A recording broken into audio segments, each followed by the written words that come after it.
नमस्कार विद्यार्थी मित्रांनो, विदर्भ आयएस अकॅडमीच्या ऑनलाईन प्लॅटफॉर्मवर आपलं सर्वांचं पुन्हा एकदा हार्दिक स्वागत आहे.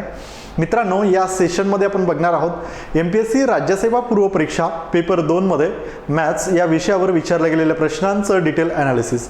त्यासोबतच ॲनालिटिकल रिझनिंगचे सुद्धा काही प्रश्न या पेपरमध्ये विचारण्यात आलेले होते. त्या प्रश्नांचं सुद्धा ॲनालिसिस आज आपण या सेशनमध्ये बघणार आहोत.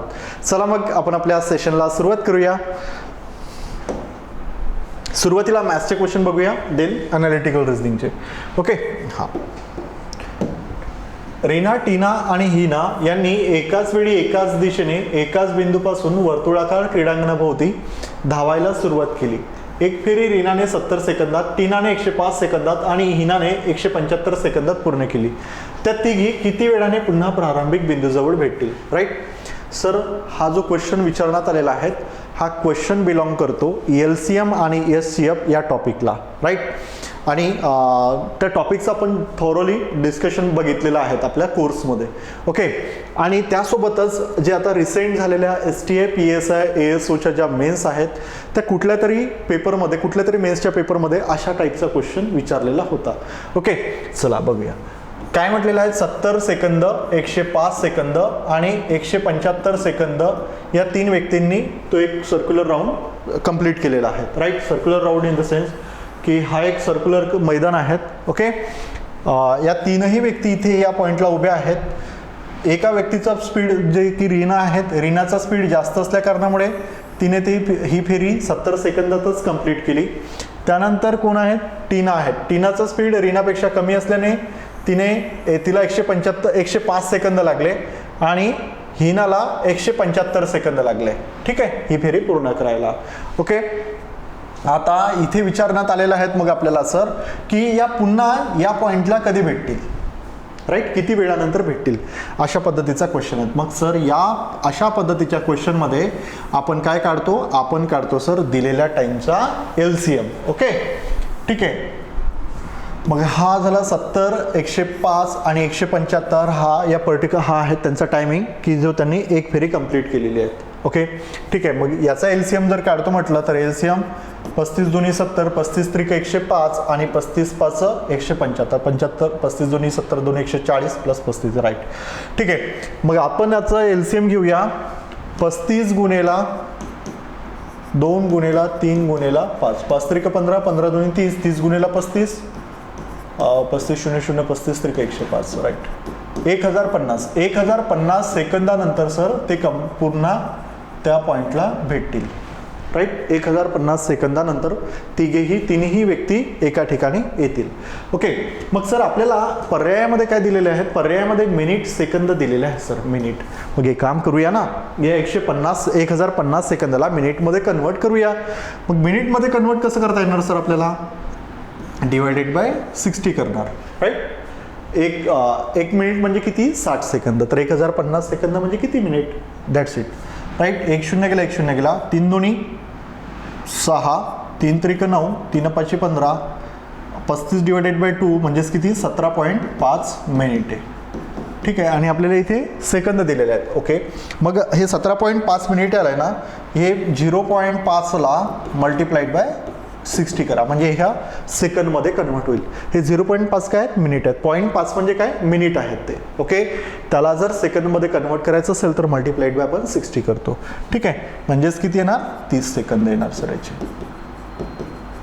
राईट, म्हणजे 17 मिनिटे 30 सेकंद आपलं काय असणार? उत्तर असणार. हां, आन्सर ऑप्शन बघा 4. इथे 3 सुद्धा दिसत आहेत तुम्हाला. ठीक आहे, लक्षात आलंय का? इथे 30 आहेत, इथे 3 आहेत, ते कन्फ्युजनसाठी टाकतात या सर्व गोष्टी. ओके, चला, तो ट्रॅप आहे आयोगाचा, म्हणून काळजीपूर्वक पर्याय सुद्धा काळजीपूर्वक निवडायचा. बघा काय म्हणतो, खालील संख्यांचा मध्यांक X आहेत. ओके, असे मानू. बरं, ही काय दिलेली आहेत? ही आपल्याला सर कंप्लीट एक सिरीज दिलेली आहे आणि जर 8 ऐवजी 18 ही संख्या घेतली तर येणारा मध्यांक Y येतो. तर X आणि Y यांची बेरीज किती? सर हा क्वेश्चन बिलॉंग करतो स्टॅटिस्टिक या सब्जेक्टला. राईट, आणि स्टॅटिस्टिक या सब्जेक्टमधील सिरीज या चॅप्टरला हा क्वेश्चन बिलॉंग करतो. सिरीजमधील मीडियन हा कंटेंट आहेत तेच आपल्याला इथे विचारण्यात आलेलं आहे. ओके, मीन, मोड, मेडियन, त्यासोबतच स्टँडर्ड डेव्हिएशन, देन आपलं variance, coefficient of variance, coefficient of correlation, हे सगळे त्या स्टॅटिस्टिकमधले कंटेंट आहेत. त्याच्यापैकी आपल्याला इथे मेडियन विचारलेला बघा, आयोगानं मेडियन सुद्धा इथे विचारण्यात आलेला आहे. सोबतच आता जे रिसेंटली आपली क्लर्कची एक्झाम झालेली होती त्यामध्ये पण स्टॅटिस्टिकचा एक क्वेश्चन विचारण्यात आलेला होता. ठीक आहे, चला बघूया आपण याला काय म्हणू.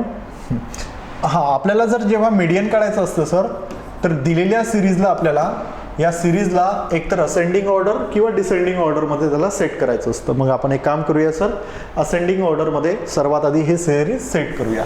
ठीक आहे, सर्वात छोटी संख्या कुठली येते ह्याच्यातली? 1, 8, 8, 9, 9, 9. हां ठीक आहे, 8 आहेत एकदा सर, देन 9 आहेत, 8 आहेत एकदा, त्याच्यानंतर 9 आहेत एकदा, त्यानंतर 13 इथे आहेत, 1, 2, 2दा 13 आहेत, राईट.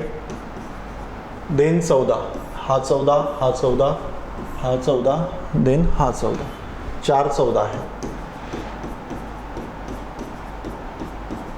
ठीक आहे, त्यानंतर 15 आणि पुन्हा 15, 3 10 15 आहेत, राईट. त्यानंतर मग 16 आणि इथे पण 16 आहेत. त्यानंतर 17. आता कुठला नंबर असं बाकी आहेत का? नाही. ठीक आहे, मग आपण बघूया हे नंबर आणि याला क्रॉस व्हेरीफाय सुद्धा करायचं. जे आपण लिहितोय ना, जे सिरीज आपण सेट केलेली आहेत असेंडिंग ऑर्डरनी, त्याला क्रॉस व्हेरीफाय सुद्धा करून घ्यायचं. ठीक आहे, इथे किती नंबर आहेत? 1 2 3 4 5 6 7 8 9 10 11 12 13 14 15 नंबर आहेत सर, राईट. आपण जे सिरीज सेट केलेली आहे ते सुद्धा 15 नंबर काय फाइंड आउट करायचं. 1 2 3 4 5 6 7 8 9 10 11 12 13 14 15, दॅट्स इट सर, 15. ठीक आहे, मग आपल्याला काय विचारलं आहे? याच्यातला मीडियन विचारला आहे. यामधील मीडियन कुठला आहे? मग जी मधातली संख्या असते तीच काय असतं? मीडियन असतं, राईट. सिरीजमधील जी मधली संख्या असतं तीच काय असतं? मीडियन. ओके, चला बघूया. मग 15 या संख्या आहेत. 15चे जर अर्धे भाग जर करतो म्हटलं तर 7.5 येतं, राईट. मग एक काम करूया सर, 7 नंबर इकडचे फाइंड आउट 7 नंबर इकडचे एलिमिनेट करूया, 7 नंबर इकडचे. सो मधला अंक असो तोच काय असणार? याचा मीडियन असणार, राईट. 3 आणि 2 5 आणि 2 7, राईट. 3 3 6 आणि 1 7, म्हणजे मधला नंबर कुठला झाला आहे? फाइंड आउट 14 झालेला आहे. आलं का लक्षात? 14 काय आहेत? 14 आहेत सर. एक्सची व्हॅल्यू काय आली आहेत? 14 आलेली आहेत. ठीक आहे, त्यानंतर काय म्हणतोय सर, जर 8 ऐवजी 18 ही संख्या घेतली तर येणारा मध्यांक y येतो. मग मी हा 8 इथून एलिमिनेट करतो. आता 18ला कुठं पुट करणार तुम्ही? कारण 17 नंतर काय येणार? 18 येणार. मग 18ला इथे पुट केल्यानंतर पुन्हा सिरीजमध्ये 1 नंबर इथून एलिमिनेट झाला, 1 नंबर तिकडे ॲड झाला, म्हणजे सिरीज किती आहेत? 15 अंकांची सिरीज आहेत. मग आता याच्यामधला जो मधला अंक आहे तो आपल्याला फाइंड आउट करायचा सिरीजमधला, राईट. 3 आणि 3 6 आणि 1 7, देन 3 आणि 3 6 आणि 1 7, मधला अंक कुठला येतो? हो, 15 हा मधला अंक येतो सर, राईट. म्हणजेच वायची व्हॅल्यू काय आली आता? 15 आलेली आहे. ठीक आहे, कारण 1 अंक इथला गेला आहे आणि 1 अंक इथे ॲड झालेला आहे, 18. ओके, म्हणजेच काय आलं आहे? 15 ही व्हॅल्यू आलेली आहेत वायची. मग असं असेल सर, एक्स प्लस वाय तर आपल्याला विचारलं आहेत ना त्यांनी, राईट. काय विचारलं आहेत? विचारलं तर एक्स आणि वाय यांची बेरीज किती, हे एवढंच विचारलं की नाही. मग सर करा ना, 15 अधिक 14 किती मिळतात आपल्याला? 29. That's it sir. काय होतं क्वेश्चनमध्ये? क्वेश्चन तर अगदी इझी होता सर, काहीही कठीण नव्हतं. फक्त तुम्हाला ही गोष्ट माहिती असायला हवी होती की मीडियन आपण कशा रीतीनं फाइंड आउट करतो. हां, आपली जी क्लर्कची टेस्ट झालेली आहे त्या टेस्टमध्ये मीडियन बेसिसवरचा एक क्वेश्चन आपण डिस्कस केलेला आहे. ओके, चला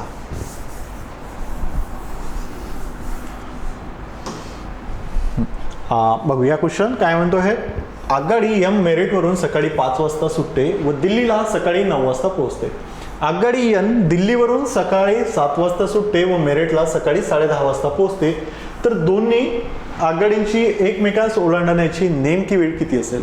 सर, सिमिलर टाईपचा क्वेश्चन आयोगाने 2021च्या राज्यसेवा पूर्व परीक्षा पेपर 2 मध्ये विचारलेला होता. तो प्रश्न होता आपला पाईप अँड सिस्टम बेसिसवरचा, राईट. त्याच्यामध्ये फक्त टाईम दिलेला होता आणि जस्ट तुम्हाला फाइंड आउट करायचं होतं की ती टाकी रिकामी होण्यास किती वेळ लागेल. ओके, टाकीची कॅपॅसिटी वगैरे दिलेली नव्हती, मग आपण LCM घेतलेला होता, देन टाकीची कॅपॅसिटी फाइंड आउट केलेली होती. सेम इथे सुद्धा आपल्याला तेच करावं लागणार आहे. ठीक आहे, इथे मेरठ आहे सर आणि इथे दिल्ली आहे. ओके, मेरठवरून M ही ट्रेन निघालेली आहेत 5 वाजता 5 AM ला आणि दिल्लीला, आणि दिल्लीवरून N ही ट्रेन निघालेली आहे. ठीक आहे, ती निघालेली आहे सर सकाळी 7 वाजता. ओके, सकाळी 7 वाजता ही ट्रेन निघालेली आहे. ही ट्रेन 5 वाजता M ही ट्रेन दिल्लीला किती वाजता पोहोचणार आहेत, तर ती पोहोचते सर 9 वाजता. म्हणजे 4 तासाच्या प्रवासानंतर तेवढं डिस्टन्स कव्हर करून दिल्लीला पोहोचत आहेत. ठीक आहे, म्हणजे M या ट्रेनने किती तास प्रवास केलेला आहे, 4 hours. राईट. त्यानंतर काय म्हणते, आगगाडी सकाळी दिल्लीवरून सकाळी 7 वाजता सुटते व मेरठला 10:30 वाजता पोहोचते. ही ट्रेन 10:30 वाजता पोहोचत आहे सर. सेम डिस्टन्स आहेत आणि ही ट्रेन किती वेळात हे डिस्टन्स कव्हर करत आहेत सर, 7 ते 10:30 म्हणजे 3.5 hours मध्ये हे डिस्टन्स कव्हर होत आहे सर. इथपर्यंत कुणाला काही अडचण यायला पण नको आहे. ठीक आहे, आता M या ट्रेनला 4 तास लागले आणि N या ट्रेनला 3.5 तास लागलेले आहेत. म्हणजेच ऑब्व्हियसली सर याचा स्पीड जास्त असणार, म्हणूनच त्याला कमी टाइम घेतलेला आहे. ओके, कम्पॅरेटिव्हली याच्यापेक्षा. मग सर आपण या केसमध्ये आपल्याला डिस्टन्स तर माहीत नाही आहेत, मग डिस्टन्स कसं फाइंड आउट करणार, याचा LCM कन्सिडर करू आपण डिस्टन्स. That's it. ओके, ठीक आहे. मग 4 तास आणि 3.5 तास किती येतोय LCM येतोय सर 28. आता ह्या 3.5 तासचा कसं करणार सर तुम्ही, मी याचा करतो 7/2 घेतो याला. ठीक आहे, काही प्रॉब्लेम येणार का तुम्हाला, 7/2 जरी घेतलं किंवा 3.5 जरी लिहिलं काही प्रॉब्लेम येणार का, यायला पण नको आहे. 4 आणि 7 4 हां, मग सर्व जर असा फ्रॅक्शनल व्हॅल्यू जर असेल आणि आपल्याला LCM जर फाइंड आउट करायचं असेल तर अंशाचा घ्यायचा LCM आणि छेदाचा घ्यायचा मसावी. झालं. ठीक आहे, मग इथे छेद नाही आहे, छेद म्हणून काय येतं, येईल 1 येईल सर. ओके, ठीक आहे. 4 आणि 7चा LCM किती येतोय, 28 येतोय आणि याचा मसावी जर काढतो म्हटलं तर किती येणार, 1 येणार. मग इथे 1 लिहिलं काय, नाही लिहिलं काय, काही प्रॉब्लेम येणार नाही. ठीक आहे, 28 काय झालं सर, आता येणार हे 28 आपला टोटल डिस्टन्स.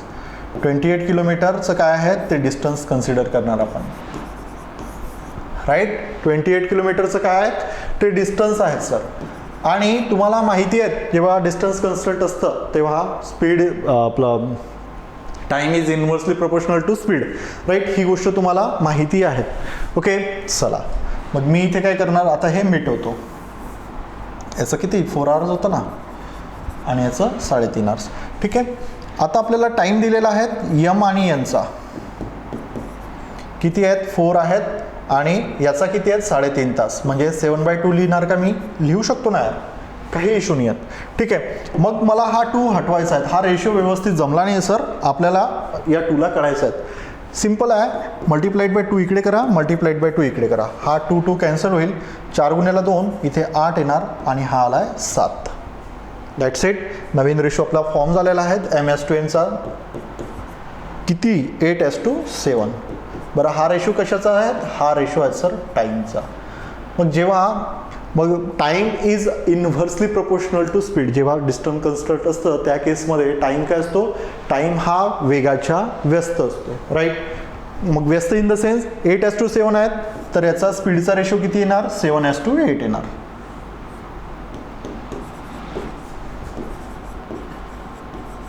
ठीक आहे, एवढं साधं सरळ असं होतं. आणि अशा रीतीचे प्रॉब्लेम्स आपण डिस्कस केलेले आहेत.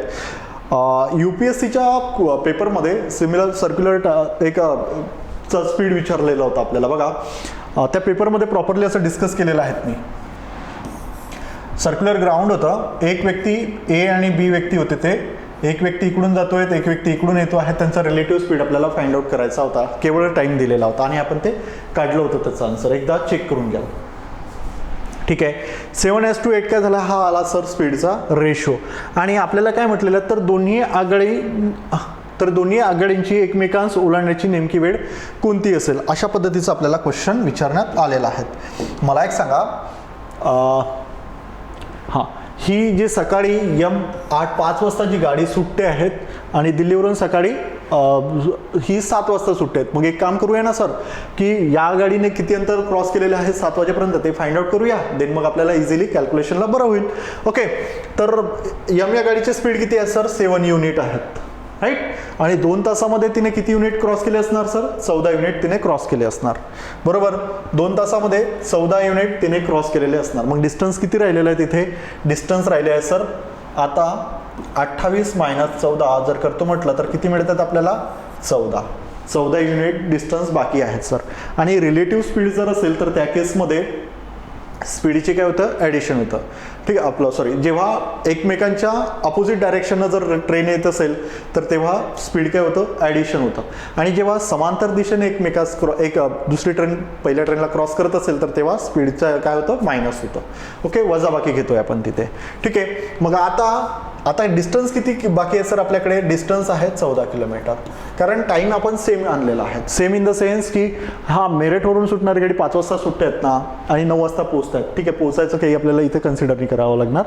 5 वाजता सुटते तर आणि ही गाडी 7 वाजता सुटते सर. मग एक काम करूया, 5 वाजता सुटणाऱ्या गाडीला 7 वाजेपर्यंत तिनं किती डिस्टन्स फाइंड आउट केलं? ते केलं 14.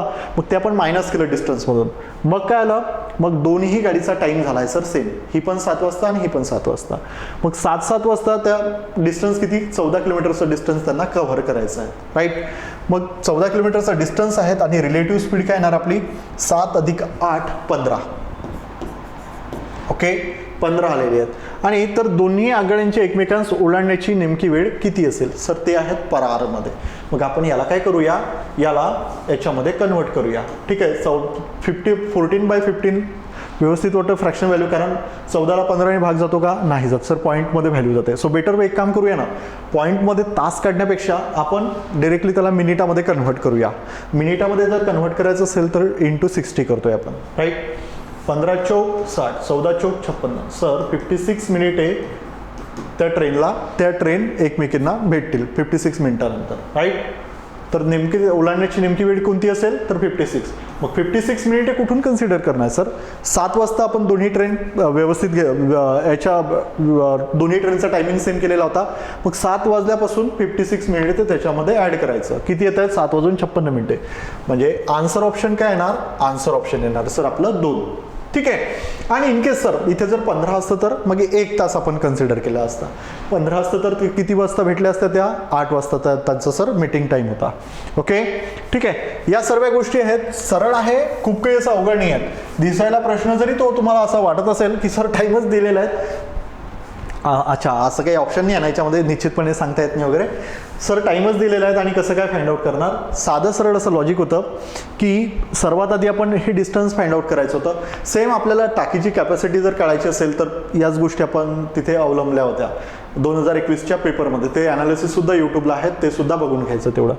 ओके, आणि देन मग आपला time is inversely proportional to speed. मग आपण अशा पद्धतीचा रेशो फॉर्म करतोय सर. सर्वच्या सर्व गोष्टी आपण शिकलो आहेत. ठीक आहे, कशा पद्धतीनं होतं, का होतं रेशो फॉर्म, राईट. चला मग आपला आन्सर काय आला? सकाळी 7:56.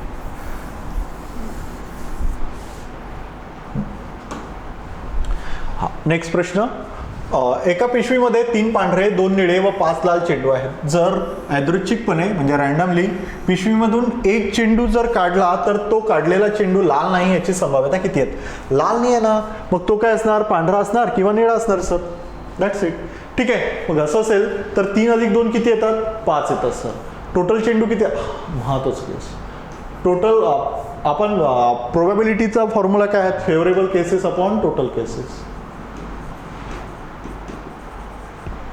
Upon total cases, right. ही गोष्ट आहे. फेवरेबल केस कुठली आहे सर? फेवरेबल केस ही आहेत की ते 3 चेंडू तो एक चेंडू पांढरा आणि निळा यापैकी एक असू शकतो. That's it. ठीक आहे, मग आपण अशा केसमध्ये काय करतोय सर? पांढरा किंवा निळा जर असेल सर तर 3 पैकी 3C1 किंवा 2C1. एकतर तो पांढरा असू शकतो किंवा निळा असणार, लाल नसणार. तो 5 चेंडू लाल आहेत ना, लाल नसणार. ठीक आहे, एकूण चेंडू किती आहेत? 5 × 3 = 8 × 2 = 10. 10C1. That's it sir. Okay, 10 पैकी एक चेंडू म्हणजे ही झाली आपली टोटल केसेस. ओके, ठीक आहे. मग करायची ॲडिशन. हा C1 आहेत म्हणजे हा इथे 3 कायम राहील, हा 2 कायम राहील, हा 10 ॲज इट इज राहील. 3 × 2 = 5. 5/10, 5 1 5, 5 2 10, म्हणजे किती येतं हो प्रोबॅबिलिटी येते सर 1/2. तर काढलेला चेंडू लाल नसण्याची प्रोबॅबिलिटी किती येणार 1/2 येणार. आलं का लक्षात? साधं सरळ असं प्रॉब्लेम होतं, खूप काही असं अवघड नव्हतं. प्रोबॅबिलिटीचं जरी असं ना उगाच तुम्ही भाऊ करून घेता प्रोबॅबिलिटीच्या चॅप्टरचा, ॲक्च्युली ते खूप सोपा चॅप्टर आहेत. हां ठीक आहे, हा डेटा इंटरप्रिटेशन विचारलेला आहे. डेटा फार मोठा दिसतो, काहीच नाही, फक्त ऑप्शन ऑब्झर्व करायचे होते आणि इझिली तुमचा हा पोर्शन क्लिक होऊन गेलेला होता. ठीक आहे, काय म्हणतोय, आयशा पदवीसाठी 1950 ते 2010 या कालखंडातील साहित्यांचा अभ्यास करत आहे. अभ्यासासाठी तिने पुस्तक खरेदी करण्याचे ठरवले. ओके, स्थानिक दुकानात उपलब्ध असलेल्या संबंधित अशा 5 पुस्तकांची माहिती खाली दिलेली आहे. ठीक आहे, शीर्षक दिलेले आहेत. 20 हे शीर्षक आहेत. समाविष्ट कालखंड, पुठ्ठा बांधणी, विवरणासहित आणि किंमत. बघा, या डेटामध्ये तुम्हाला काय कन्सिडर करायचं होतं, एक तर हे, त्याच्यानंतर हे आणि त्याच्यानंतर प्राईस. हा महत्त्वाचा याच्यामधला पोर्शन होता या डेटा इंटरप्रिटेशनमधला. हे याची काही गरज नव्हती. ठीक आहे, त्याच्यानंतर काय म्हणतात, दुसऱ्या दिवशी स्वतःच्या उपयोगाचे सर्वात स्वस्त पुस्तक खरेदी करण्यासाठी नेमकी रोकड घेऊन दुकानात गेली. तिथे सर्व पुस्तकांची 20% कमी दराने विक्री सुरू होती. ठीक आहे, 20% डिस्काउंट होता म्हणजे. म्हणून तिने जवळ असलेल्या पैशातून स्वतःच्या उपयोगाच्या सर्वात किमतीचे पुस्तक घेतले, म्हणजे मोस्ट कॉस्टली. ओके, पुस्तक घेतले. तर आयशाकडे उरलेली रक्कम निवडा. आयशाकडे उरलेली रक्कम तीच असणार सर, जो 20% डिस्काउंट देऊन दिला, कारण ती नेमके पैसे घेऊन गेलेली होती. नेमके पैसे घेऊन गेली पुस्तक खरेदी करण्यासाठी, परंतु तिथे गेल्यानंतर तिला असं आढळून आलं की या 20% डिस्काउंट आहेत. 20% डिस्काउंट आहेत, तर 20% डिस्काउंट प्राईसचेच पैसे तिच्याकडे उरले असणार. That's it. ठीक आहे, मग आपल्याला तुम्हाला एक गोष्ट ऑब्झर्व करत असाल तुम्ही, इथे व्हॅल्यू दिसत आहेत आपल्याला, पुस्तकांच्या किमती दिसत आहेत प्रॉपर. 450 रुपये आहेत ना सर, 450 वर 20% डिस्काउंट म्हणजे किती येतात 90 रुपये. ठीक आहे, त्याच्यानंतर 500 वर 20% डिस्काउंट म्हणजे किती येत आहेत 100 रुपये. 400 वर 20% डिस्काउंट म्हणजेच किती येतात 80. 550 वर 20% डिस्काउंट म्हणजे 110 आणि 600 वर 20% डिस्काउंट म्हणजे 120. सर सिंपल आहे, म्हणजे तिच्याकडे पैसे किती उरले असणार सर, या केसमध्ये जर हे पुस्तक तिने खरेदी केलं तर तिच्याकडे 90 रुपये. ठीक आहे, हे पुस्तक जर खरेदी केलं तर तिच्याकडे 100 रुपये, हे 80 रुपये, हे 110 रुपये आणि हे किती 120 रुपये. सर मग याच्यामध्ये पर्याय काय आहेत? पर्याय एकच दिसून येतोय सर, 90. आन्सर ऑप्शन काय पाहिजे होतं, एक हे आन्सर हवं होतं. काहीही नव्हतं याच्यामध्ये, जस्ट ऑब्झर्वेशनचा क्वेश्चन होता आणि इझिली ते तुम्हाला, बाकी हे सर्व गोष्टी तुम्हाला या सर्व गोष्टी कन्फ्युजनसाठी केलेल्या आहेत. सर्व जो फॅक्टर होता तो इथे होता.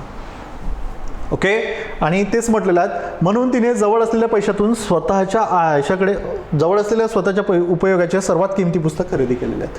आणि ते पुस्तक होतं सर 450 रुपयाचं आणि ज्याची तिच्याकडे राहिलेली रक्कम किती होती 90 रुपये.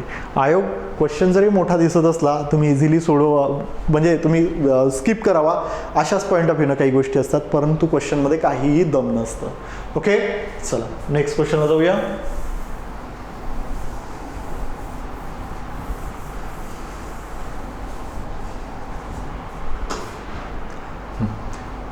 टाइम अँड वर्कफोर्सचा क्वेश्चन आहेत आणि इझी आहे यार. आपण अशा पद्धतीचे क्वेश्चन टेस्ट सिरीजमध्ये डिस्कस केलेले आहेत.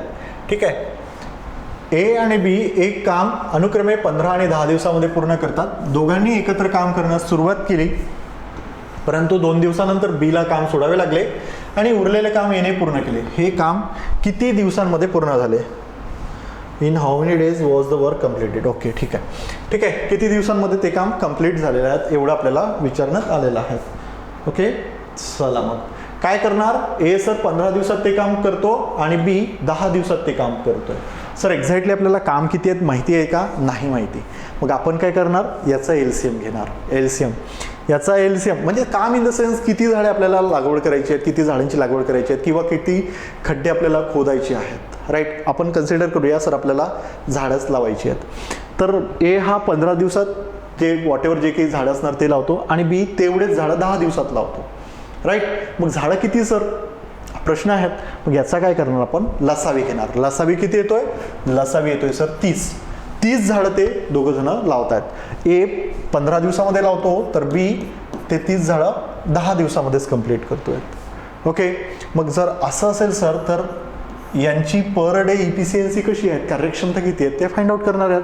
हे एका दिवशी किती झाडं लावणार सर, 30/15 करा. किती झाडं येतात 30/15 म्हणजे सर 2 झाडे ए लावतो आहेत एका दिवशी. तर बी किती लावतो आहेत, बी लावतो आहे सर 30/10 म्हणजे एका दिवशी येतात 3 झाडं बी लावतो आहेत. म्हणूनच त्याची 10 दिवसात संपतात ना. आणि एला 15 दिवस लागतात कारण तो एका दिवशी 2 झाडं लावतोय. ओके ठीक आहे. मग जर असं असेल सर, हे आहेत पर डे इफिशियन्सी. ओके, हे आहेत प्रति दिवसाचं त्यांचं कार्य. ओके, म्हणजे तो 2 झाडं लावतो एका दिवशी आणि हा 3 झाडं लावतोय. दोघांनी एकत्र काम करण्यास सुरुवात केली, परंतु 2 दिवसानंतर बीला काम सोडावे लागले. परंतु 2 दिवस तर त्यांनी काम केलं आहेत ना, 2 दिवसानंतर बीनी सोडलंय ना. मग 2 दिवसामध्ये त्यांनी किती झाडं लावली आहेत ते आपण फाइंड आउट करणार सर. 3 + 2 5. एका दिवशी ते दोघा मिळून किती झाडं लावतायत, 5 झाडं लावतायत सर.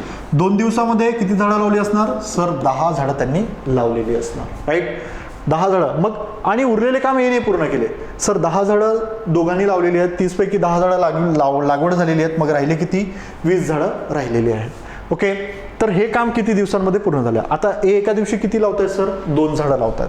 20/2 करणार किती येत आहेत सर, याला पण 10 दिवस लागले असणार. राईट, हे 10 दिवस. आणि हे काम किती दिवसामध्ये पूर्ण झाले, हे 10 दिवस एला लागलेले. आणि ए आणि बी या दोघांमिळून जे वर्क केलेलं आहे 2 दिवसाचं ते सुद्धा आपण याच्यामध्ये ॲड करणार. म्हणजेच किती येतात आपले येत आहेत सर 12 दिवस. 12 दिवसांमध्ये काय झालेलं आहे, 12 दिवसांमध्ये हे झाडं लावण्याचं काम कंप्लीट झालेलं आहे. आन्सर 3. तुम्ही 10 करणार का, नाही करायचं. कारण आपल्याला काय विचारलं आहे, आपल्याला आपल्याला हे विचारलं आहेत का, तर एनी उरलेले काम किती दिवसात पूर्ण केले हे नाही विचारलेलं आहे.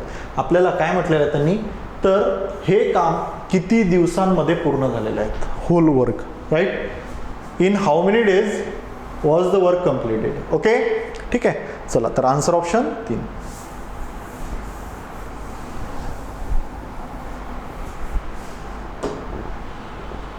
बघा, टेस्ट ऑफ डिव्हिजिबिलिटी जर तुमच्या व्यवस्थित असेल तर हा क्वेश्चन पेननं उचलता सुद्धा तुम्ही सॉल्व्ह केला असणार. राईट, मला माहिती आहे. काय होतं याच्यामध्ये बघा, टेस्ट ऑफ डिव्हिजिबिलिटी काय म्हणते, विभाज्यतेच्या कसोट्या. ओके, 3 आणि या संख्येला 3 आणि 5 ने भाग जातो, तर अनुक्रमे एकक व हजार स्थानासाठी उचित अंकाची जोड निवडा. राईट सर, 5ची कसोटी काय म्हणतं, 5ची कसोटी म्हणतोय सर की संख्येच्या एकक स्थानी 5 किंवा 0 असेल तर त्या होल नंबरला 5नी भाग जातोय. राईट, म्हणजेच आता या संख्येच्या आणि 3ची कसोटी बघूया. 3ची कसोटी काय म्हणतं की सर, दिलेल्या संख्यांमध्ये त्या संख्येतील अंकांची बेरीज केली असता येणाऱ्या बेरजेला 3ने जर भाग जात असेल तर त्या होल नंबरला 3ने भाग जातोय. हे म्हणतायत सर 3ची कसोटी. राईट, मग आपण डिरेक्टली सर इथे 3ची कसोटी अप्लाय करणार. बघा, आपल्याकडे काय काय इथे काय, या स्टारच्या ठिकाणी काय पाहिजे, एकतर 0 किंवा 5 येईल, तरच त्या होल नंबरला 5नी भाग जाईल. हे आपली टेस्ट ऑफ डिव्हिजिबिलिटी 5 म्हणतात. ओके ठीक आहे. 5ची कसोटी सांगतात. मग सर सपोज जर मी इथे 0 जर घेतला तर 0 अधिक 5 5, 5 अधिक 2 7, 7 आणि 7 14, 14 आणि 5 19, 19 आणि 3 22. राईट, 22 आलेले आहेत. तर मग या स्टारसाठी कुठली व्हॅल्यू निवडावी जेणेकरून आपल्याला त्याला 3नी येणाऱ्या व्हॅल्यूला ॲड केल्यानंतर 3नी त्याला भाग जाईल. सर मग इथे दिसत आहे 0 सोबत एक तर 4 दिसत आहेत आणि एक तर 6 दिसत आहेत. या 22 मध्ये 6 जर ॲड करतो म्हटलं तर 28 येत आहेत. 28ला 3नी भाग जातो का, नाही जात. ठीक आहे. मग आपण इथे काय करूया, 4 प्लेस करूया, 4 ॲड करूया. किती येतात, 22 आणि 4 26. 26ला 3नी भाग जातोय का, नाही जात. म्हणजे आपल्याला एक गोष्ट इथे खात्रीनं सांगू शकतो सर आपण की तिथे 0 नाही आहेत, युनिट प्लेसला 0 नाही आहेत. मग 0 नसून मग कुठला अंक असू शकतो सर, मग 5 असू शकतो. कारण 0 किंवा 5च आपली काय आहेत, क्रायटेरिया आहेत कशाचा, 5नी भाग जाण्याचा. राईट, चला इथे जर 5 असेल, 5 आणि 5 10 आणि 2 12, 12 आणि 7 19, 19 आणि 5 24. ओके, 24 आणि 3 27. सर हे तर 27 झाले. इथे 5 निवडला, मग इथे या स्टारच्या ऐवजी काय येणार तर 27. सर इथे 27, इथे 5 आणि 4 आहेत. इथे जर 27 मध्ये जर 4 ॲड करतो तर 31 येते. 31ला 3ने भाग जात आहे का, नाही जात. ठीक आहे. मग इथे 5 सोबत 6 आहेत, 27 + 6 करा, किती येत आहेत? 33 येत आहेत सर. 33ला 3ने भाग जातोय, निशेष भाग. ठीक आहे. सो त्यामुळे आन्सर काय येणार? आन्सर ऑप्शन 3 येणार. लक्षात? ओके. ठीक आहे. ह्या सर्व गोष्टी अशा सिंपल, साध्या, सरळ अशा होत्या.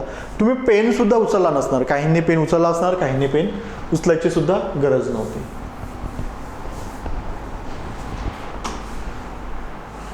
बघा, एक लॉजिकल रिझनिंग बेसिसवरचा हा क्वेश्चन म्हणता येईल सर आपल्याला याला. ठीक आहे. काय म्हणतोय क्वेश्चन? प्रत्येकी 25 फुले असलेले 5 हार गुंफण्यासाठी 5 मुले बागेत फुले गोळा करत आहेत. गोळा करून झाल्यानंतर ठरवलेल्या वेळेच्या शेवटी सर्वांकडे समान संख्येने फुले असतील याची खात्री करण्याचा निर्णय त्यांनी घेतला. राईट होता. त्यातील चौघांकडे हारात गुंफण्यासाठी ठरवलेल्या संख्येपेक्षा फक्त 2 फुले कमी होती. कोणाकडे? किती? चौघांकडे म्हटलेलं आहे. कमी होती. आणि सर्वात लहान मुलगी आवश्यक तेवढी फुले गोळा करू शकली नाहीत. त्यामुळे यामुळे सर्वांकडच्या फुलांची संख्या सारखी करण्यासाठी इतरांपैकी प्रत्येकाने स्वतःकडील फुलांपैकी 3 फुले तिला दिली. तर सर्वात लहान मुलीने गोळा केलेल्या फुलांची संख्या निर्देशित करणारा पर्याय निवडा. अशा पद्धतीचा क्वेश्चन आहे सर. खूप काही असं अवघड नाही आहे. बघा sir, A, B, C, D आणि E हे 5 व्यक्ती आहेत. ओके, 5 व्यक्ती आहेत. राईट. आणि दिले यांच्यापैकी चौघांनी काय केलेलं आहे? चौघांनी ठरवलेल्या संख्येपेक्षा फक्त 2 फुले कमी होती. म्हणजे चौघांकडे ठरवलेल्या संख्येपेक्षा 2 फुले कमी होती. ठरवलेली संख्या किती होती? 25. 25 न फुले वेचता त्यांनी 23 वेचलेले आहेत. राईट. हीच आपल्याला माहिती नाही. चौघांपैकी म्हटलं ना, वॉटर तुम्ही बीला कन्सिडर करा यार. बीनी जर नाही वेचले, ठीक आहे, तर इथे ईला 23 येईल. काहीही कोणालाही तुम्ही एकला कुठल्याही चौघाला तुम्ही हे 23 अंक डिवाइड करू शकता. राईट. मग काय म्हटलेलं आहे? आणि सर्वात लहान मुलगी आवश्यक तेवढी फुले गोळा करू शकली नाही. यामुळे सर्वांकडच्या फुलांची संख्या सारखी करण्यासाठी इतरांपैकी प्रत्येकाने स्वतःकडील फुलांपैकी 3 फुले तिला दिली. आता याची जर 3 किती झालेले आहेत? 3 चौक 12. 12 फुले या बीला दिलेले आहेत. म्हणजे याच्याकडे किती राहिले आहेत? 20. हिच्याकडे 20, इथं 20 आणि इथे 20 राहिलेले आहेत. आलं का लक्षात? ठीक आहे. 20 राहिलेले आहेत. मग आपल्याला काय म्हटलेलं आहे इथे एक लक्षात येत असेल, सर्वांकडच्या फुलांची संख्या सारखी करण्यासाठी इतरांपैकी प्रत्येकाने स्वतःकडील फुलांपैकी 3 फुले तिला दिली. म्हणजेच हिनं वेचलेली फुलं किती असणार? 8 फुले वेचले असणार. 8 + 12 किती येतात? 8 + 12 होतात सर 20. आलं लक्षात? आणि बघा 5ही व्यक्तींकडे सारख्या प्रमाणात फुले आलेली आहेत. म्हणजेच आन्सर ऑप्शन काय येणार? आन्सर ऑप्शन येणार सर 3. केलं असणार तुम्ही. खूप काही असं याला डोकं लागण्यासारखं काही प्रॉब्लेम नाही आहेत. ॲज इट इज दिलेला आहेत. आणि मुख्य म्हणजे CSATचा पेपर खूप सोपा होता. जर CSAT जर यावेळेस क्वालिफाईंग नेचर जर नसतं तर कट ऑफ चांगलाच हाय गेलं असतं.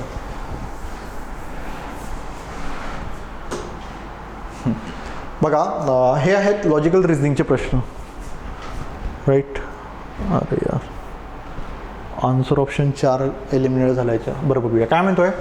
चर्चेदरम्यान एक वक्ता म्हणाला, सरपटणाऱ्या प्राण्यांच्या शिकारीचा शोध घेणे, स्वतःच्या अंड्याची काळजी घेणे आणि अन्य जीवन प्रक्रियेत गुंतणे यासारख्या काही वर्तनांच्या साध्या चेतक प्रतिसाद स्पष्टीकरणाच्या आधारे या प्राण्यांकडे जटिल अनुमानिक क्षमता आहे.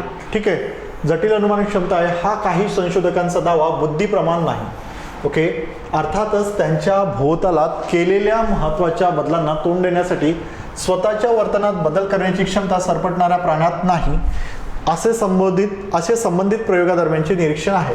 आणि यामुळे सरपटणाऱ्या प्राण्यांकडे जटिल अनुमान काढण्याची क्षमता नाही असे अनुमान कोणालाही काढता येते. आणि आपल्याला इथे म्हटलेलं आहे कोणते विधान या वाक्यात अनुमानासाठी आवश्यक गृहीतके आहेत. अझम्पशन विचारलेले आहेत. हे स्टेटमेंट दिलेलं आहेत. याच्यावरून काय अझम्पशन आपल्या काढू शकतो आपण या केसवरून. ठीक आहे. इथे काय म्हटलेलं आहे, प्रयोगशाळेतील वर्तनाच्या तुलनेत सरपटणाऱ्या प्राण्यांचे नैसर्गिक पर्यावरणातील वर्तन अधिक गुंतागुंतीचे वाटते असं इथे दिसून येत नाही. असं जर सरपटणाऱ्या प्राण्यात गुंतागुंतीची अनुमान प्रक्रिया करण्याची क्षमता असेल तर काही वेळा ते स्वतःच्या नैसर्गिक अधिवासातील बदलानुसार स्वतःच्या वर्तनात बदल करण्यासाठी सक्षम असतील. सर हे उत्तर अगदी योग्य वाटत आहेत. ठीक आहे. हेच आपण या केसवरून अज्युम करतोय. काय म्हटलेलं आहे तिथे बघा. इथे एक लक्षात येत असेल तुमच्या, खूप कुठून लक्षात येत असेल ते सांगते मी तुम्हाला. हां, सरपटणाऱ्या प्राण्यांची शिकाराची शोध घेणे, स्वतःच्या अंड्याची काळजी घेणे आणि अन्य जीवन प्रक्रियेत गुंतणे यासारख्या काही वर्तनाच्या साध्या चेतक प्रतिसाद स्पष्टीकरणाच्या आधारे या प्राण्यांकडे जटिल अनुमान क्षमता आहे, हा काही संशोधकांचा दावा बुद्धिप्रमाण नाही आहे. अर्थातच त्यांच्या भोवताल केलेल्या महत्त्वाच्या बदलांना तोंड देण्यासाठी स्वतःच्या वर्तनात बदल करण्याची क्षमता सरपटणाऱ्या प्राण्यात नाही.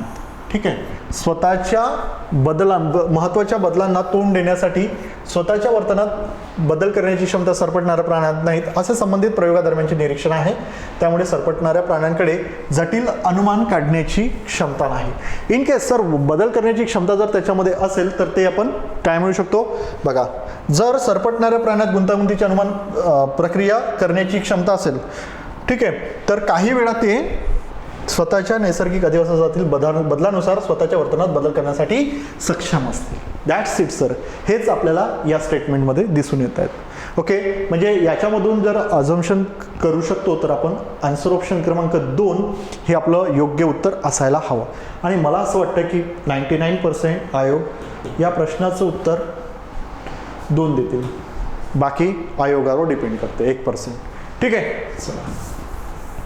आणि कारण या प्रश्नामध्ये याचं उत्तर आपल्याला दिसून येत आहेत अझम्पशनचं. मी तुम्हाला सांगितलेलं होतं मागे आपल्या STIचा पेपर झालेला होता, STI KSOचा. त्यामध्ये स्टेटमेंट कन्क्ल्युजन बेसिसवरचे काही क्वेश्चन ॲनालिटिकल रिझनिंगचे काही प्रश्न पण डिस्कस केलेले होते. सो सिमिलरली याही पेपरमध्ये आपल्याला सेम टाईपचे क्वेश्चन दिसून येतात. ओके, बघा काय म्हणतोय, पुढील युक्तिवाद अभ्यासा आणि नंतर दिलेल्या पर्यायातून त्याच्या सर्वात जवळून समांतर अनुमान प्रक्रिया असलेला युक्तिवाद निवडा. म्हणजेच काय, ही जी केस दिलेली आहेत ना, अशाच टाईपची केस आपल्याला ऑप्शनमध्ये दिलेली आहेत, तर ती तुम्हाला फाइंड आउट करायची आहे. That's it. आणि या केसमधल्या एकूण एक कंटेंटवर तुम्हाला चांगलं लक्ष द्यावं लागेल. त्या आधारावरच तुम्हाला ऑप्शनसुद्धा सिलेक्ट करावं लागेल की कुठल्या या केसनुसारच कुठली केस ऑप्शनमध्ये आपल्याला दिसून येत आहेत. ठीक आहे, मग काय करणार सर, बघा, एक शेतकरी कुटुंबातील चना किंवा सोयाबीन लावण्याचे पर्याय आहेत. ठीक आहे, गेल्या वर्षी सोयाबीनच्या तुलनेत चण्याला चांगला बाजारभाव मिळाला, परंतु अधिक उत्पादनाच्या खात्रीसाठी चण्याला गुणवत्तापूर्ण सेंद्रिय खत आणि पर्यावरणस्नेही कीटक नियंत्रण व्यवस्थेची गरज असते. ठीक आहे, या अधिकच्या काळजीसाठी लागणारी रक्कम उभारणे शक्य नसल्याने कमी फायदा मिळण्याची शक्यता असूनही कुटुंबाने सोयाबीनची लागवड केलेली आहे. कमी फायदा मिळण्याची शक्यता असूनही कुटुंबाने सोयाबीन लागवड केलेली आहे. सर ही केस दिलेली आहेत आपल्याला, आणि जेवढे ही गोष्टी राऊंड केलेल्या आहेत त्या राऊंड केलेल्या गोष्टी आपल्याला इथे कुठे फाइंड आउट होतात ते बघूया. क्षेत्रविधा गोळा करण्याच्या सफरीवर जाण्यासाठी अध्ययनार्थींना पुरेसा पैसा उभारावा लागतो. त्यांना पुरेसा निधी उभा करणे अशक्य होत असल्यामुळे सफरीला जाणे शक्य नसते. सर आपल्याला इथे पर्याय दिलेले आहेत ना, इथे पर्याय आहेत का, सफरीला जाणे शक्य नसते म्हटलं डायरेक्टली, पर्याय छाटून टाकला त्यांनी. ओके, एक तर डू ऑर डाय सिच्युएशन केलेली आहेत या सिच्युएशनमध्ये. सो इथे हा एक ऑप्शन एलिमिनेट होणार. आला का लक्षात? इथे काय आहेत, इथे ऑप्शन आहेत सर, चना किंवा सोयाबीन. आपल्याकडे नाही आहेत ना पैसे, मग आपण सोयाबीन लावूया, सोयाबीनची लागवड करूया. परंतु इथे काय म्हणते, इथे पैसेच नाही आहेत तर आम्ही सफरीला जाणंच शक्य नाही आहेत म्हणतात आपल्याकडनं. म्हणून एक ही केस इथेच एलिमिनेट होईल. जर तुम्ही विक्रेते असाल तर बढती मिळण्यासाठी विक्रीचे लक्ष्य गाठण्याची गरज असते. जर मागच्या तिमाहीतील लक्ष्य गाठण्यात तुम्ही यशस्वी झालात तर तुम्ही बढतीची आशा बाळगू शकता. सर ही केस या केसशी कुठेही संबंधित नाही आहेत. ओके, म्हणजे त्या सिमिलरनी नाही आहेत, ज्या याच्यामध्ये ज्या या केसमध्ये जे गोष्टी सांगितलेल्या आहेत त्या या केसमध्ये नाही आहेत. ठीक आहे, त्याच्यानंतर बघूया, पर्यटकांना बँकेमार्फत किंवा ते जेथे उतरले आहेत त्या हॉटेलामार्फत कमी दराने चलन विनिमय करता येतो. बँक शोधण्यासाठी पुरेसा वेळ त्यांच्यापाशी नसल्याने त्यांना हॉटेलचा उपयोग करावा लागला. बघा इथं अल्टरनेटिव्ह दिलेला आहे. पर्यटकांना बँकेमार्फत किंवा ते जेथे उतरले आहेत त्या हॉटेलमार्फत कमी दराने चलन मिळवणे, जे आपण करन्सी एक्सचेंजची गोष्ट आहेत ती कमी दराने होऊ शकते. सेम गोष्ट आपल्याला इथे पण दिसून येत आहे. ठीक आहे, कमी दराने होऊ शकते, परंतु इथे काय आहेत, इथे वेळ नाही आहेत आपल्याकडे, आणि इथे काय आहेत, इथे पैसे नाही आहेत आपल्याकडे. That's it sir. आणि इथे पैसे नसल्या कारणामुळे आपण सोयाबीनची लागवड करतो आहेत, तर इथे वेळ नसल्या कारणामुळे आपण हॉटेल निवडतो आहेत. हॉटेल तर त्यांना हॉटेलचा उपयोग करावा लागलेला आहे. That's it. आलं का लक्षात? म्हणजेच आपल्याला आन्सर ऑप्शन काय मिळणार? 3 मिळणार. करन्सी एक्सचेंजसाठी ते हॉटेल निवडत आहेत. बँकसुद्धा एक चांगला पर्याय होता जिथे कमी दराने होऊ शकत होतं, परंतु त्यांच्याकडे वेळेच्या अभावामुळे त्यांना काय निवडावं लागलं? त्यांना हॉटेल निवडावं लागलं, हॉटेलचा उपयोग करावा लागला. आलं का लक्षात? सरळ असं लॉजिक आहेत. खूप काही असं याच्यामध्ये गोंधळून जायचं नाही आहेत. सिमिलर टू सिमिलर म्हणजे ही केस कशाशी संबंधित आहेत ऑप्शनमधून तेवढं फाइंड आउट करायचं आहे. राईट. आणि ही गोष्ट त्याच्यानंतर बघूया. राष्ट्रीयकृत बँकेकडून किंवा सहकारी बँकेकडून कर्ज मिळवणे शक्य असते. सहकारी बँकेला उच्च ग्राहक सेवा दर्जा दिल्यामुळे व्यक्तीने कर्जासाठी सहकारी बँकेकडे अर्ज करण्याचे ठरवले, कारण तिला तिथून सहज कर्ज मिळण्याची खात्री आहे. सर इथे एकच पर्याय दिलेले आहेत आणि काय दिलेले आहेत? तिथे 2 पर्याय दिलेले आहेत, परंतु त्याच्या पहिल्याच पर्यायामध्ये ते केस सॉल्व्ह होऊन राहिली आहेत ना. इथे काय आहेत? इथे पहिल्या पर्यायामध्ये केस सॉल्व्ह होत नाही आहे. इथे आपल्याला अल्टरनेटिव्ह वापरावं लागत आहेत, कारण आपल्याकडे कशाचा तरी अभाव आहे. आलं का लक्षात? म्हणून आन्सर ऑप्शन 3 हे याचं उत्तर असणार. राईट. प्रोबेबल आन्सर 3 असणार, परंतु मी सांगतोय तुम्हाला इथे 90% आन्सर हेच असणार. 90% आन्सर हेच असणार. हे आहेत आपलं लॉजिकल, आपल्याला क्रिटिकल रिझनिंग म्हणतं बँकिंग एक्झाममध्ये, आणि इकडे आपण याला ॲनालिटिकल किंवा लॉजिकल रिझनिंग म्हणतोय. ठीक आहे. चला, एकदा तुमची या गोष्टीवर कमांड जर आली तर हे क्वेश्चन तुम्हाला इझिली सुटून जातात, परंतु काही वेळा फारच क्लिष्ट स्वरूपाचे क्वेश्चन आयोग देतो आपल्याला. हां, बघा काय म्हणतोय.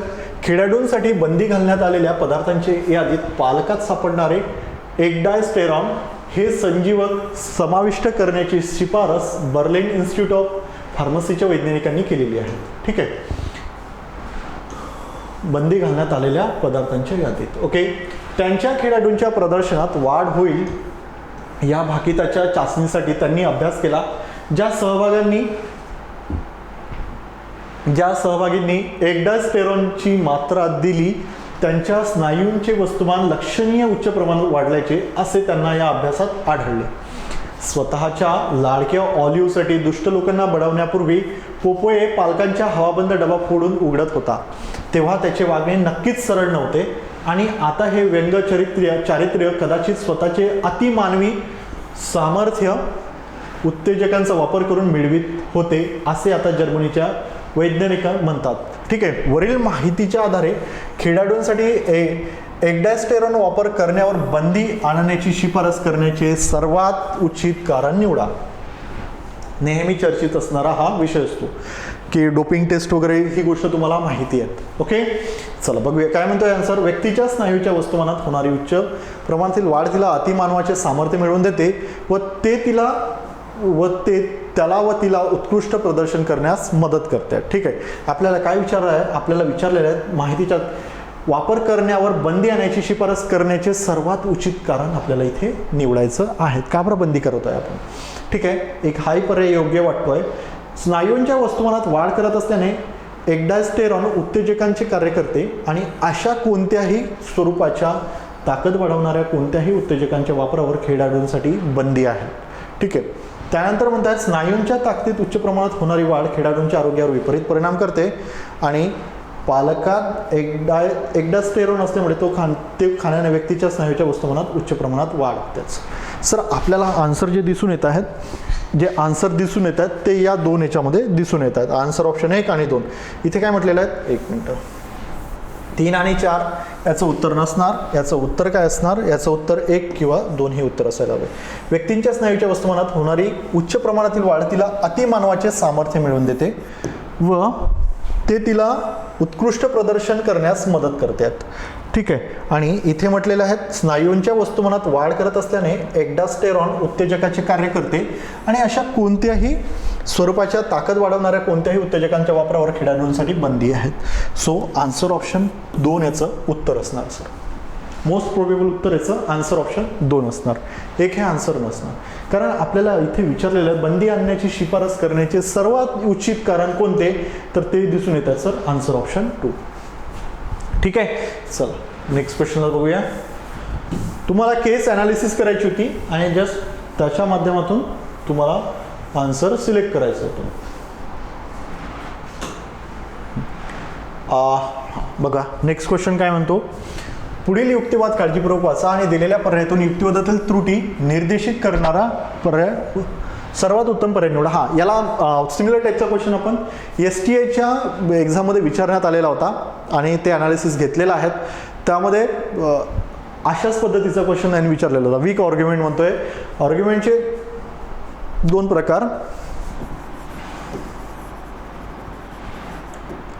दोन प्रकार, एक स्ट्रॉंग आर्ग्युमेंट आणि एक वीक आर्ग्युमेंट.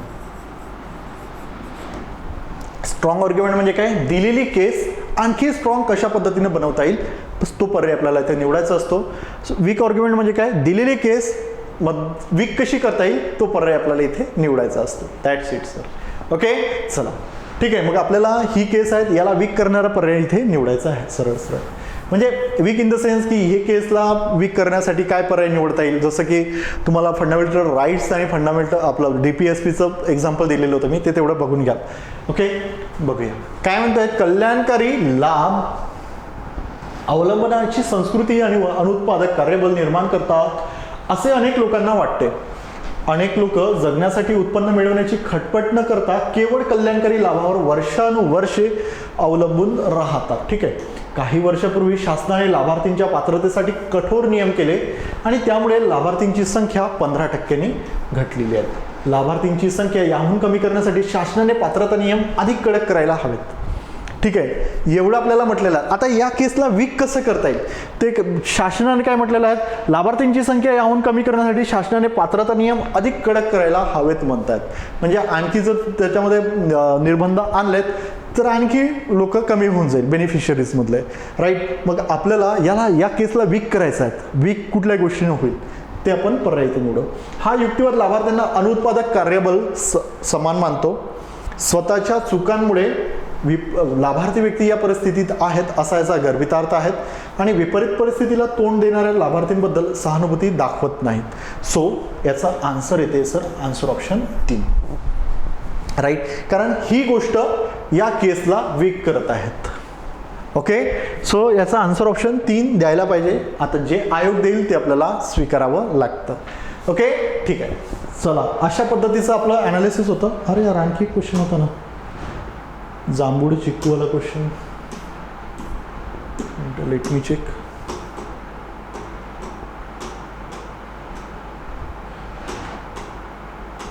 चर्चे दरम्यान नाही यार, जांभूळ चिक्कूवाला क्वेश्चन नाही. आय थिंक याच्यामधून कुठेतरी मिस झालेला असावा. असो, एनिवे अशा पद्धतीचं आपलं हे अनालिसिस होतं.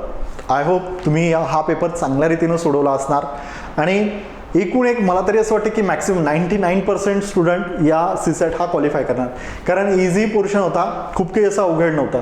इझिली म्हणजे तुमचं प्रेझेन्स ऑफ माइंड इथं चेक करण्यात आलेलं होतं की तुमचं प्रेझेन्स ऑफ माइंड आहे का, तुम्ही आहे का, म्हणजे इवन तुम्ही चांगला अभ्यास करतायत का किंवा चांगल्या रीतीनं वाचतायत का, आन्सरचं व्यवस्थित आपलं ऑप्शनचं व्यवस्थित ॲनालिसिस करतायत का, याच आधारावर होता. बाकी काहीही त्याच्यामध्ये अवघड असं काहीही नव्हतं.